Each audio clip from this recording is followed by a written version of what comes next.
வெளியே வந்து விடுகிறார்கள்.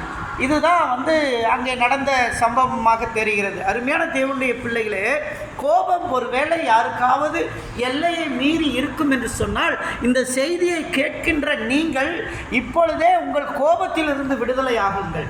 ஆண்டவரே, இந்த கோபம் என்னை விட்டு விலக வேண்டும். இந்த கோபத்தினாலே நம் சகோதரர்களை பகைத்திருக்கிறோம். இந்த கோபத்தினாலே நம்முடைய குடும்பங்களை பகைச்சிருக்கிறோம். இந்த கோபத்தினாலே நம்முடைய பிள்ளைகளை பகைத்திருக்கிறோம். இந்த கோபத்தினாலே நாம் அநேக உறவுகளை முறித்து இருக்கிறோம்.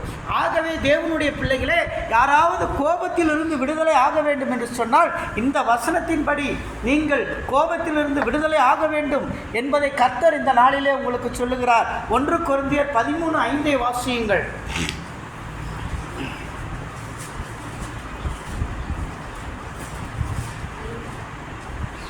1 கொரிந்தியர் 13:5.